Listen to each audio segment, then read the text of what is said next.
Vamos lá então, gravando aqui esse podcast para introduzir uma discussão sobre a teoria crítica e a teoria culturológica.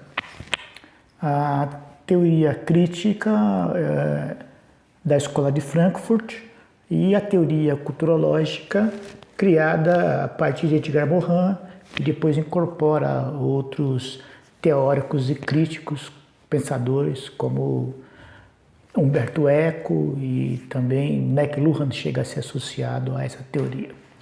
Pois bem, vamos ver então sobre a Escola de Frankfurt, muito brevemente. É uma escola de teoria social e filosofia, né, que foi associada ao Instituto de Pesquisa Social da Universidade de Frankfurt, na Alemanha, e teve como seus principais membros Max Horkheimer, Theodor Adorno, né?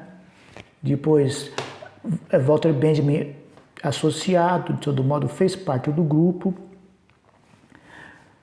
Herbert Marcuse,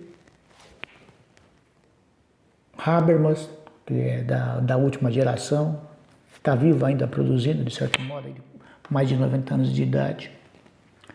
E a teoria crítica é, como ficou chamado, essa massa de pensamento da produção de conceitos dos membros da Escola de Frankfurt. Para, no caso, pensarmos a teoria da comunicação, acho que a introdução tem que ser em relação à dialética do esclarecimento, escrita por Adorno e Horkheimer a quatro mãos.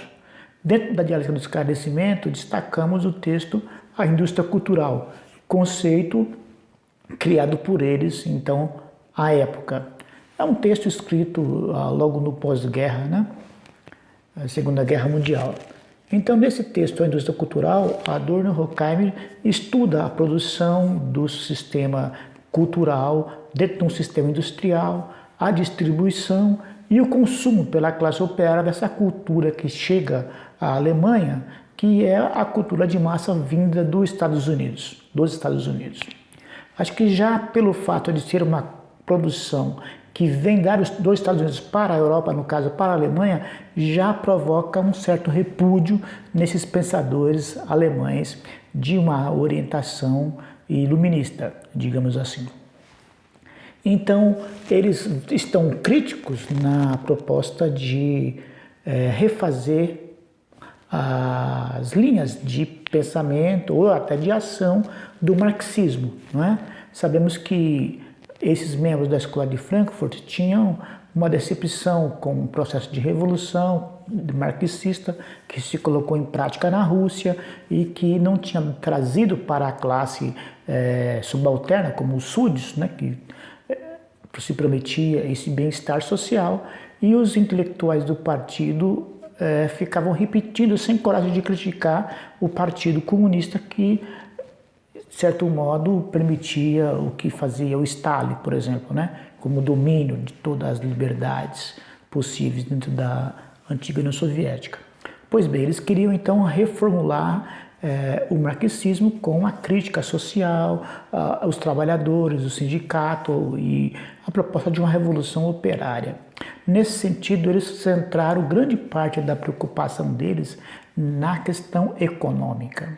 Acho que já está demonstrado por muitos autores, né, que são especialistas na Escola de Frankfurt, nesse pensamento, eles colocam a questão da dialética, né, que é a tese, a síntese e a antítese, um pensamento que se contradiz ao outro, e disso você tira uma síntese ou um resultado do embate de posições e oposições.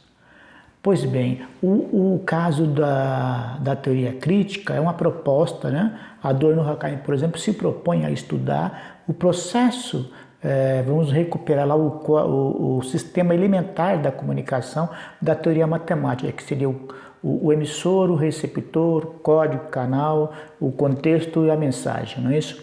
Pois bem, eles vão então, de proposta, analisar todos esses quatro elementos. Mas como eles acham que a produção cultural está se tornando mercadoria em produção em larga escala dentro de um processo industrial, e quem manda no sistema são os donos, né, da indústria, os donos do capital que controlam os meios de comunicação que produzem a cultura de massa. E então eles acham que o receptor, no caso a classe operária, não escolhe, ou seja, não escolhe a música que toca no rádio, porque alguém já programou a rádio, não escolhe o disco que ele vai comprar, porque alguém já selecionou o cantor para poder gravar. De fato, eles têm razão em algum sentido, mas eles colocam, de certo modo, o receptor como vítima dentro do processo de interação com a produção de cultura de massa. Logo, quando ele é vítima, eles não estudam o receptor. Aí a primeira falha para poder tentar estudar o sistema por todas os seus flancos, as suas abordagens. Ao passo que você diz, o receptor é vítima, você isola o receptor de um lado, esse receptor não é estudado e ele vai então... ele é algo que está ali dentro do processo, mas que só recebe, não tem escolha, não tem, vamos dizer assim, consciência crítica do processo. É nesse espaço exatamente que vai entrar a teoria culturológica no seu início com Edgar Morin.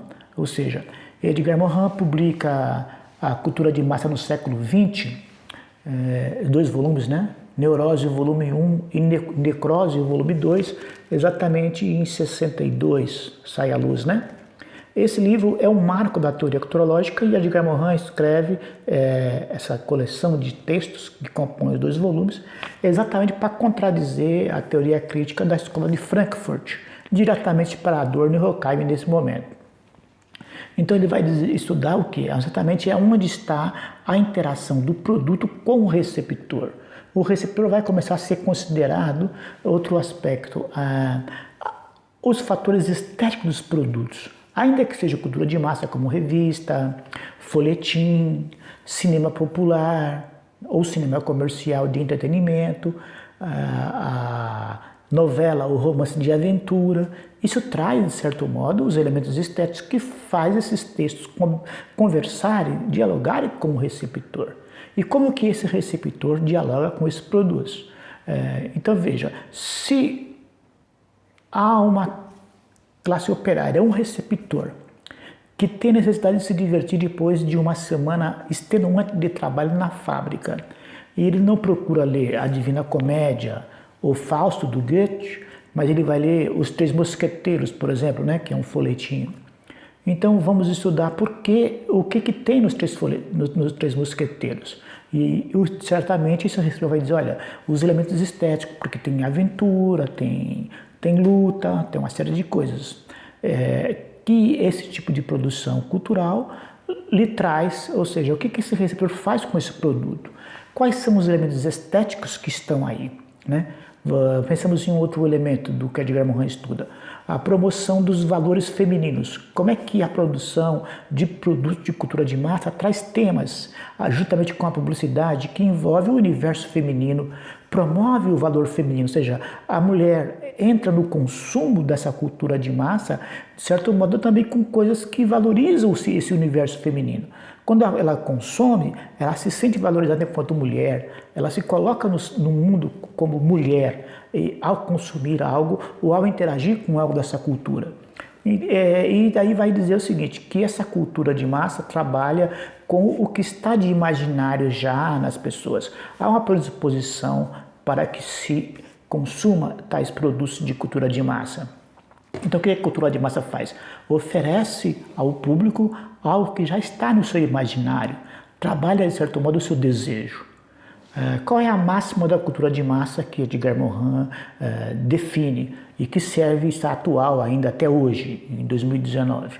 Ele diz o seguinte, a cultura de massa é formada por uma mescla de realidade e ficção. É isso, realidade mais ficção. E alguns produtos, nós temos mais realidade e menos ficção. Em outro nós temos mais ficção e menos realidade, mas basicamente é isso, que está nas telenovelas, que estão nos folhetins, que estão na ficção científica, nos HQs, no romance policial e no conto policial, que serão 2 anos desprezados pela crítica literária, nos best-sellers, de modo geral. Nós temos essa mescla de realidade e ficção porque há um limite de realidade que faz com que a pessoa entenda parte do seu universo naquela ficção. Mas é uma ficção porque é algo que, de certo modo, está sendo inventado, ou é impossível, ou até mesmo é sonhado e desejado por quem vive. Quem assiste um conto ou um filme sobre a Cinderela, em algum momento se coloca no lugar da Cinderela. Não é algo usual, né? É muito difícil que um rei casasse com uma plebeia, mas o conto da Cinderela, ele quebra esse paradigma da realidade. Então, há uma realidade de uma Cinderela que vive uma vida dura, trabalhos domésticos e uma residência que ela é praticamente escravizada, e há uma sua noite de sonho, de passeio, num baile, né? De carruagem, de roupa bonita, de sapato bonito. E a quebra dessa realidade que é o link com o mundo do sonho, o mundo onírico, né, das pessoas. Então a teoria culturológica vai estudar isso sem o viés totalmente pessimista de que a cultura de massa é apenas consumo, dominação, a serviço de quem detém o capital e domina praticamente um receptor que somente recebe. Nesse sentido, a teoria culturológica amplia o conceito de cultura, que se voltamos para uma visão mais iluminista, o anterior ainda a esse período do século XVIII, quando começamos o que chamamos de iluminismo, cultura era uma coisa mais restrita, né? Geralmente ligada aí às belas artes, a quem detinha um conhecimento sobre literatura, sobre teatro, as grandes peças. Então, cultura é uma coisa restrita, tanto que se dizia, esse tem cultura. Fulano tem cultura e alguém não tem cultura. A partir, então, dessa posição da culturológica, se amplia o conceito de o que é cultura, cultura passa a ser algo mais amplo e passamos a considerar, logo na sequência vem os estudos culturais, e vão considerar como a culinária, a música, inclusive a comida de boteco também são culturas. A música que se canta na praia também é cultura, ainda que seja improvisado ali, né, e tudo mais. Então, a cultura é um tema mais amplo a partir de então. E Umberto Eco, um outro autor que soma também com Edgar Morin, o caso italiano, um autor bastante perspicaz, ele é formado em jornalismo, mas um grande estudioso e conhecedor do período medieval, ele é um medievalista, né, um semioticista que conhecia muito bem as correntes da semiótica, tanto da linha semiótica, eu chamo da semiologia francesa, que se aplica muito para estudar textos escritos, como ele também era um semiotista que tinha um domínio, uma paixão pela semiótica persiana, que é a questão dos signos. E Umberto Eco vai estudar os folhetins, vai estudar o Museu de Cera, toda a questão da reprodução das obras, né? E é um autor que vai trazer o que há de prazeroso, o que há de estético nesses elementos, né? Eu lembro de um vídeo do Umberto Eco, que ele vai em Paris e começa com um livro do Dumas, Os Três Mosqueteiros, e ele diz, olha, aqui no livro diz que o personagem virou essa esquina e saiu nessa. Está errado, porque depois dessa rua não vem essa, vem a outra. A rua que ele vira é a próxima. Então ele está com um livro em mão ali, uma preocupação de um grande teórico com algo que é da cultura de massa, que é típica. Como é que esses elementos funcionam, né? Quais são os elementos que tem nessa literatura? É a aventura, é a alegria, é a diversão. Mas o leitor ou o receptor também recebe alguma coisa, também aprende com essas questões, né? Isso vai, de certo modo, ampliar então para os estudos culturais.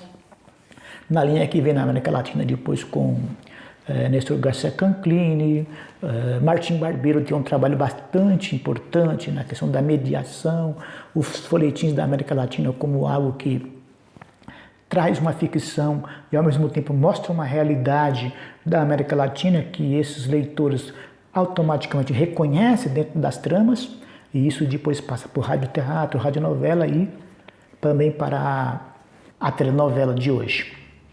Bom, dito isso, voltamos então ao embate do Walter Benjamin com a Escola de Frankfurt. Walter Benjamin, no texto A Obra de Arte na Era da Sua Reprodutibilidade Técnica, foi um autor que contrapôs diretamente algo da escola de Frankfurt, criando uma polêmica que ainda está viva, de certo modo.